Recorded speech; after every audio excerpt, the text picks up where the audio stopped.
بسم اللہ الرحمن الرحیم۔ السلام علیکم ورحمۃ اللہ وبرکاتہ۔ معزز طلباء کرام، امید ہے آپ بخیر و عافیت ہوں گے۔ آج ہم کتاب ہدایہ جلد رابع میں کتاب الشفا کے سبق نمبر 27 کو پڑھیں گے۔ ہمارے سبق کی ابتدا وَلَنَا أَنَّ الْأَجَلَ إِنَّمَا يَثْبُتُ کی عبارت سے ہوگی، اور ہمارا سبق من حیث النقدیتی کی عبارت پہ مکمل ہوگا۔ آئیے پہلے اپنے آج کے سبق کی عبارت کو پڑھتے ہیں۔ بسم اللہ الرحمن الرحیم۔ وَلَنَا أَنَّ الْأَجَلَ إِنَّمَا يَثْبُتُ بِالشَّرْطِ وَلَا شَرْطَ فِيمَا بَيْنَ الشَّفِيعِ وَالْبَائِعِ أَوِ الْمُبْتَاعِ وَلَيْسَ الرَّزَاءُ بِهِ فِي حَقِّ الْمُشْتَرِي رَزَاءً بِهِ فِي حَقِّ الشَّفِيعِ لِتَفَاوُتِ النَّاسِ فِي الْمَلَاءَةِ وَلَيْسَ الْأَجَلُ وَصْفَ الثَّمَنِ لِأَنَّهُ حَقُّ الْمُشْتَرِي وَلَوْ كَانَ وَصْفًا لَهُ لَتَبِعَهُ فَيَكُونُ حَقًّا لِلْبَائِعِ كَالثَّمَنِ وصار كما إذا اشترى شيئا بثمن مؤجل ثم والله غيره لا يثبت الأجل إلا بالذكر كذا هذا ثم إن أخذها بثمن حال من البائع سقط الثمن عن المشتري لما بينا من قبل وإن أخذها من المشتري رجع البائع على المشتري بثمن مؤجل كما كان لأن الشرط الذي جرى بينهما لم يبطل بأخذ الشفيع فبقي موجبه فصار كما إذا باعه بثمن حال وقد اشتراه مؤجلا وإن اختار الانتظار له ذلك لأن له ألا يلتزم زیادت الضرر من حیث النقدیت۔ آئیے اب اپنے سبق کی عبارت کا ترجمہ کرتے ہیں۔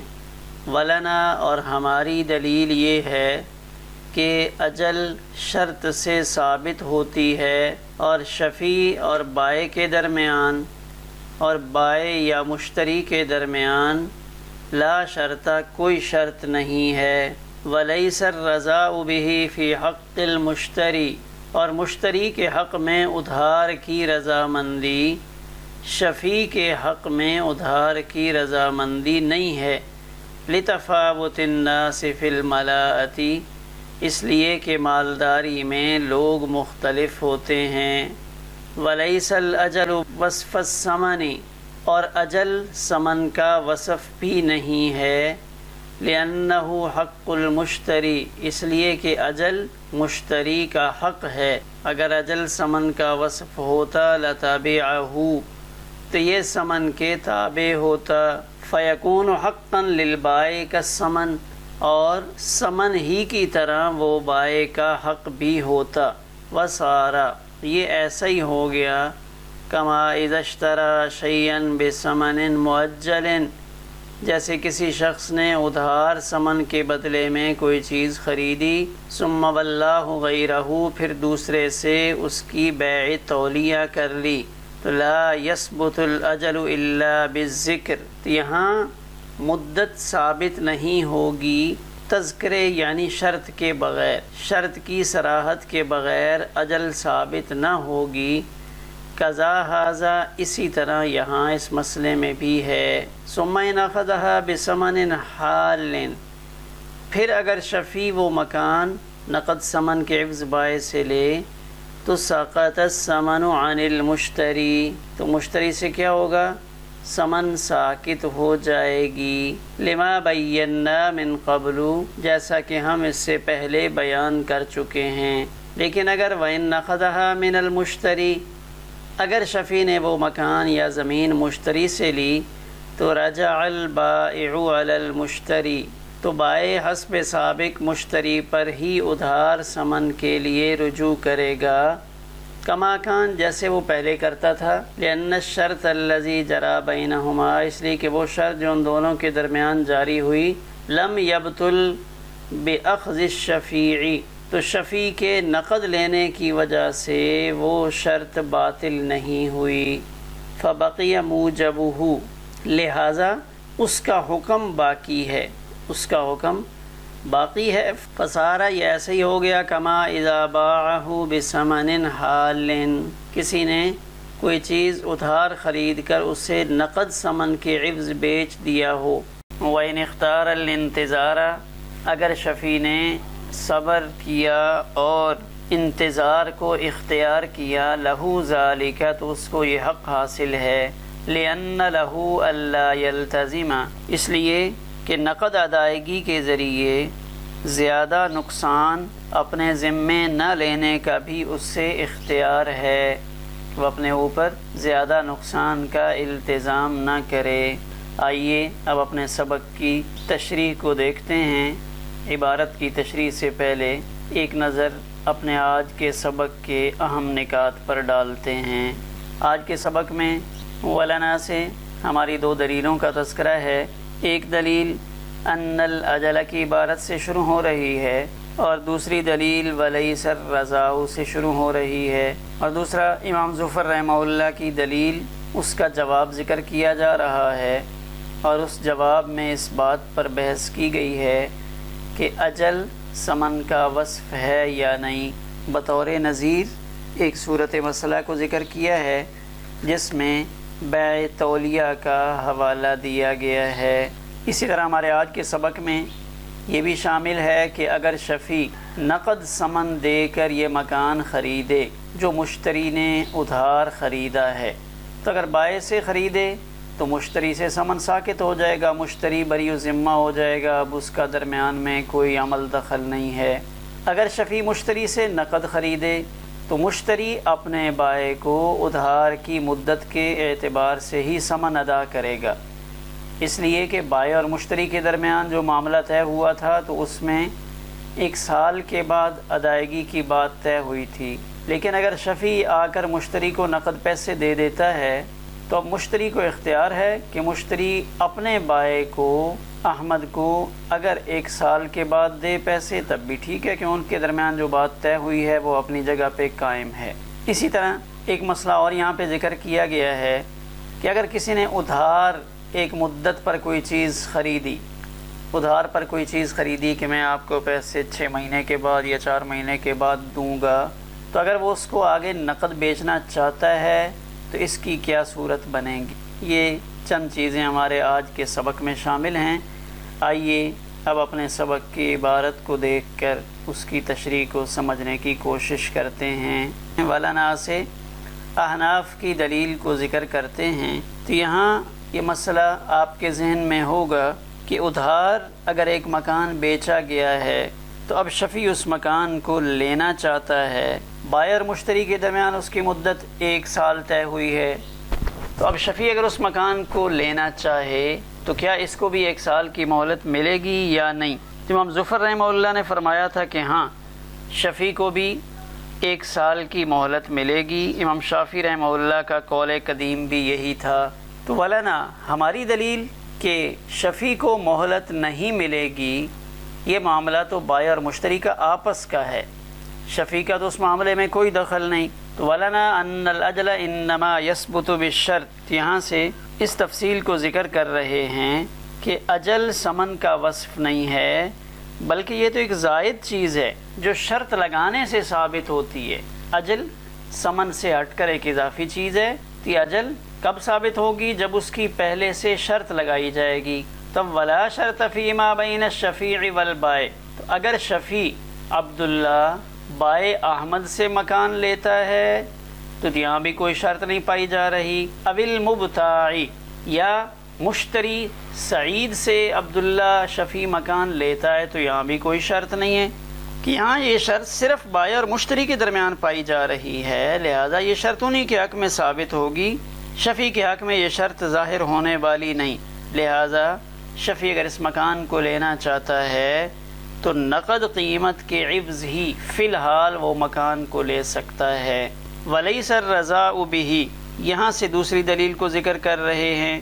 ان الاجل سے پہلی دلیل ذکر کی تھی ولیس الرضا بہ سے دوسری دلیل ذکر کر رہے ہیں کہ شفع میں مبادلۃ المال بالمال ہوتا ہے۔ شفع میں بھی کیا ہوتا ہے؟ ایک طرف مال اور دوسری طرف مال۔ جب مبادلۃ المال ہوتا ہے تو صورت میں متعاقدین کی رضامندی ضروری ہوتی ہے، اور ایسا ہو سکتا ہے کہ ایک شخص کسی کو ادھار دینے کے لیے راضی ہو۔ مثال کے طور پہ احمد بائع ہے، یہ سعید مشتری کو تو ادھار دینے کے لیے راضی ہے، لیکن اس کے علاوہ اگر کوئی اور اس کے پاس آتا ہے کہ مجھے ادھار مکان فروخت کر دو، مثلا خالد آتا ہے، زاہد آتا ہے، تو احمد سعید کے علاوہ کسی اور کو ادھار میں یہ مکان فروخت کرنے کے لیے تیار نہیں ہے، اس لیے کہ مالداری کے حساب سے لوگوں کے احوال مختلف ہو سکتے ہیں۔ ہو سکتا ہے سعید جس کو ادھار میں یہ مکان دے رہا ہے اس کو اس نے 1 سال کی مہلت دی ہے، ممکن ہے وہ غریب ہو، تو اس طرح کی صورتحال کے پیش نظر یہ ضروری نہیں کہ بائع اگر کسی خاص مقصد سے یا کسی خاص وجہ سے مشتری کو ادھار دینے پر راضی ہوا ہے تو اس کو اب شفیع کو بھی ادھار دے دینا چاہیے، وہ اس پہ راضی ہو کہ شفیع بھی ادھار لے لے۔ تو یہاں سے یہ کہہ رہے ہیں وَلَيْسَ الرَّضَاءُ بِهِ فِي حَقِّ الْمُشْتَرِي، مشتری کے حق میں اس کا ادھار دینے پہ راضی ہونا، لَيْسَ رَضًا بِهِ فِي حَقِّ الشَّفِيع، شفیع کے حق میں بھی وہ اس ادھار اجل مہلت دینے پر راضی ہو، ایسا نہیں ہے۔ مشتری کے حق میں وہ راضی ہے تو مشتری کے حق میں راضی ہونا یہ اس بات کی دلیل نہیں کہ وہ شفیع کو بھی ادھار دینے پر راضی ہوگا۔ کیوں؟ لِتَفَاوُتِ النَّاسِ فِي الْمَلَاءَةِ، کہ مالداری میں لوگوں کے فرق کی وجہ سے احمد بھائی یہ سمجھتا ہے کہ سعید ہی بہت کمزور ہے، باقی جتنے لوگ میرے پاس خریدنے کے لیے آ رہے ہیں وہ اس کی استطاعت رکھتے ہیں کہ وہ سارے نقد ثمن ادا کریں۔ وَلَيْسَ الْأَجَلُ وَصْفَ الثَّمَنِ، تو امام ظفر رحمہ اللہ نے چونکہ اجل کو ثمن کا وصف مان کر شفیع کے لیے ثمن معجل پر شفع لینے کی بات کو درست قرار دیا تھا کہ شفیع بھی ادھار میں یہ مکان لے سکتا ہے، جیسے احمد بائع نے مشتری سعید کو 1 سال کی مہلت دی ہے ثمن کی ادائیگی کے لیے۔ امام ظفر رحمہ اللہ کی رائے یہ تھی کہ یہ 1 سال کی مہلت شفیع عبداللہ کو بھی ملے گی۔ کیوں؟ انہوں نے یہ کہا تھا کہ یہ جو اجل 1 سال کی مہلت مل رہی ہے یہ مہلت ثمن کا وصف ہے، تو ثمن جس کیفیت سے مشتری پر لازم ہو رہی ہے اسی کیفیت سے یہی ثمن شفیع پر بھی لازم ہوگی۔ مثلا یہ مکان سعید مشتری احمد سے 10 لاکھ روپے کا خرید رہا ہے، تو 10 لاکھ ثمن ہے، اجل اس کے ساتھ وصف ہے، تو اگر مشتری اس سے شفیع یہ مکان لینا چاہتا ہے تو امام ظفر رحمہ اللہ کی رائے یہ ہے کہ شفیع اس مکان کو اگر لینا چاہے تو شفیع کو بھی 10 لاکھ کے ساتھ 1 سال کی مہلت ملے گی۔ کیوں؟ کہ انہوں نے اس اجل کو ثمن کا وصف مانا ہے۔ تو یہاں سے اس کا جواب دے رہے ہیں لَيْسَ الْأَجَلُ وَصْفَ الثَّمَنِ، کہ اجل یعنی 1 سال کی جو مہلت ہے یہ ثمن کا وصف نہیں ہے۔ کیوں؟ کہ اگر یہ ثمن کا وصف ہوتا تو جس طرح ثمن بائع کا حق ہے اسی طرح اجل بھی بائع کا حق ہوتا، اس لیے کہ شے کا وصف ہر حال میں اسی کے تابع ہوتا ہے۔ وَلَوْ كَانَ وَصْفًا لَهُ لَتَبِعَهُ، اگر اجل ثمن کا وصف ہوتا لَتَبِعَهُ تو یہ ثمن کے تابع ہوتا۔ فَيَكُونُ حَقًّا لِلْبَائِعِ، پس یہ بائع کا حق بنتا كَالثَّمَنِ، جس طرح ثمن بائع کا حق ہے۔ حالانکہ اجل یہ مشتری کا حق ہے، حقیقت میں دیکھا جائے تو یہ اجل مشتری کا حق ہے، تو جب یہ مشتری کا حق ہے تو پھر بائع کا حق بننے سے رہا، کیونکہ حق تو ایک ہی کا ہو سکتا ہے، یا آپ اس کو بائع کا حق بنائیں گے یا مشتری کا حق بنائیں گے۔ تو اجل کس کا حق ہے اگر گہری نظر سے دیکھا جائے تو یہ معلوم ہوتا ہے کہ اجل مشتری کا حق ہے، تو جب یہ مشتری کا حق ہے تو پھر بائع کا حق تو نہیں بن سکتا، اور جب یہ اس کا حق نہیں ہے تو پھر ثمن کے تابع بنا کر اسے ثمن کا وصف کہنا بھی درست نہیں ہے۔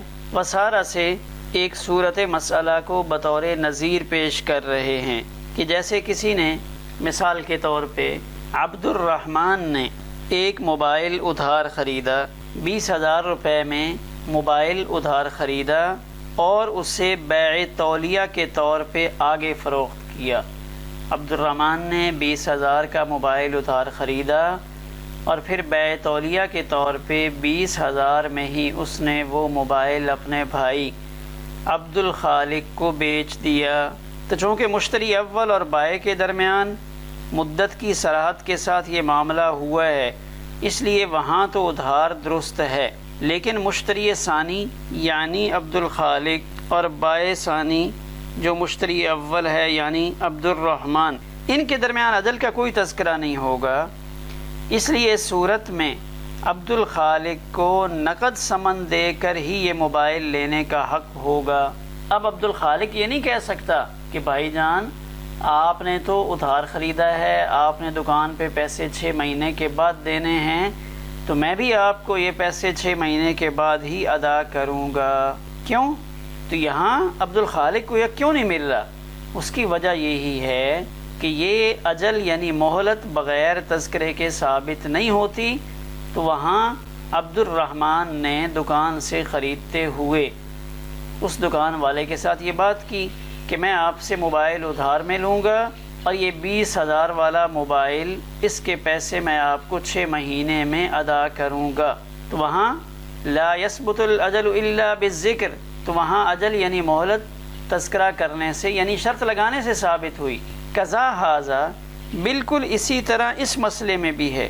قضا ھذا، یہ مسئلہ بھی اسی جیسا ہے، یعنی شفع والے مسئلے میں بائع اور مشتری کے درمیان تو اجل کی وضاحت ہے کہ مشتری سعید بائع کو اس مکان کے پیسے 1 سال میں ادا کرے گا، لیکن بائع اور شفیع یا مشتری اور شفیع کے معاملے میں اجل کا کوئی تذکرہ نہیں ہے، لہٰذا یہاں اجل ثابت نہیں ہوگی، جو کہ امام ظفر رحمہ اللہ کی رائے ہے۔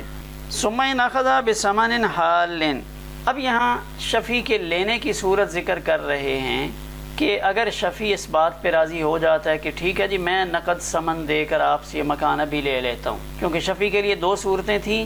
ایک صورت یہ تھی کہ شفیع انتظار کرے، جب 1 سال کی مدت پوری ہونے والی ہو شفیع اس وقت لے۔ دوسری صورت یہ ہے کہ شفیع نقد ثمن دے کر ابھی یہ مکان لے لے، تب اس صورت کو ذکر کر رہے ہیں ثم ان اخذها بثمن حال من البائع، اگر شفیع نے اس مکان کو لے لیا نقد ثمن دے کر، کس سے؟ بائع سے، کہ ابھی تک اس مکان کی چابی بائع کے پاس تھی، مکان احمد کے قبضے میں تھا، احمد بائع ہے، تو شفیع نے 10 لاکھ روپیہ احمد بائع کو پکڑایا اور کہا کہ آپ مکان کی چابی میرے حوالے کر دیں، میں شفع کے ذریعے اس مکان کو لے رہا ہوں۔ تو اب کیا ہوگا؟ سعید مشتری نے تو اس کا ثمن 1 سال کے بعد دینا ہے۔ سقط الثمن عن المشتری، مشتری سے ثمن ساقط ہو جائے گا۔ کیوں؟ کہ مشتری کا اب حق ہی نہیں رہا، لما بینا من قبل، جیسا کہ ہم نے اس کو پہلے بیان کیا۔ پہلے کہاں بیان کیا تھا؟ اس عبارت میں دیکھیں، یہ مسئلہ تھا باب طلب الشفعۃ والخصومۃ فیہا میں، کہ مشتری کے حق میں بیع فسخ کی جائے گی، یعنی قاضی جب فیصلہ سنائے گا شفیع کے لیے تو اس وقت کیا ہوتا ہے؟ قاضی بیع کو فسخ کرتا ہے، فیفسخ البیع بمشہد منہ اشارۃ الی علۃ اخری بین البیع فی حق المشتری اذا کان ينفسخ لا بد من حضورہ لیقضى بالفسخ علیہ، ثم وجہ هذا الفسخ المذکور ان ينفسخ فی حق الاضافۃ، کہ کیا ہے؟ مشتری کے حق میں اضافت کے اعتبار سے بیع کو فسخ کریں گے، لامتناع قبض المشتری بالاخذ بالشفعۃ، کیوں کہ اب مشتری کا قبضہ ممتنع ہو گیا ہے، تو جب مشتری کا قبضہ ممتنع ہو گیا، مشتری مکان نہیں لے سکتا، تو پھر ثمن کیسے اس کے ذمے رہے گا؟ لہذا ثمن بھی کیا ہو جائے گا؟ مشتری سے ساقط ہو جائے گا۔ تو اس عبارت میں اس کا تذکرہ کر چکے ہیں کہ جب شفیع براہ راست بائع سے وہ مکان شفع کے ذریعے سے لے لیتا ہے تو اب مشتری درمیان سے خارج ہو جائے گا۔ تو یہ اس عبارت کی طرف اشارہ تھا لما بینا من قبل، کہ اگر اس نے نقد ثمن دے کر بائع سے لے لیا ہے تو مشتری سے ثمن ساقط، مشتری بری الذمہ۔ لیکن اگر شفیع بائع سے نہیں لیتا، بائع نے مکان کی چابیاں مشتری کے حوالے کر دی تھی، وَإِنْ أَخَذَهَا مِنَ الْمُشْتَرِي، اگر وہ مشتری سے لیتا ہے تو رجع البائع علی المشتری بثمن مؤجل کما کان، تو اب بائع رجوع کرے گا مشتری پر ثمن معجل کے ساتھ، کما کانا جیسے پہلے تھا، کہ مشتری اس نے تو اپنے بائع احمد کو اس مکان کے پیسے 1 سال کے بعد دینے تھے، لیکن ہوا اس طرح کہ شفیع عبداللہ درمیان میں ٹپک پڑا اور اس نے شفا کے ذریعے سے اس مکان کو لے لیا۔ جو مکان مشتری خرید رہا تھا چابیاں اس کے پاس آ گئی تھیں، مشتری بڑا مطمئن تھا کہ مجھے اچھا مکان مل گیا ہے، لیکن شفیع نے آ کر اس کو بذریعہ شفا وہ مکان لیا اور شفیع نے اسی وقت 10 لاکھ روپے نکال کر اس مکان کے ثمن کے طور پہ مشتری کے حوالے کر دیے، شفا کے ذریعے اس نے لے لیا۔ اب بائع احمد کو پتہ چلا کہ مشتری کے ہاتھوں سے مکان نکل گیا ہے اور مشتری کو 10 لاکھ روپیہ مل چکا ہے، جبکہ مشتری اور بائع کے درمیان 1 سال کی مدت طے شدہ ہے کہ مشتری نے اپنے بائع احمد کو پیسہ 1 سال کے بعد دینا ہے۔ وہ معاملہ اپنی طرح برقرار رہے گا اور مشتری اپنے بائع احمد کو پیسے 1 سال کی مدت کے اندر ہی ادا کرے گا۔ مشتری پر یہ لازم نہیں کہ وہ اپنے بائع کو 10 لاکھ روپے فی الفور ادا کر دے۔ کیوں؟ لأن الشرط الذی جرى بینہما لم یبطل بأخذ الشفیع، اس لیے کہ وہ شرط جو بائع اور مشتری کے درمیان طے ہوئی تھی کہ احمد اور سعید کے درمیان یہ بات طے ہوئی تھی کہ سعید مشتری 1 سال کے بعد اس مکان کا ثمن ادا کرے گا، تو لم یبطل، وہ شرط باطل نہیں ہوئی شفیع کے نقد لینے کی وجہ سے۔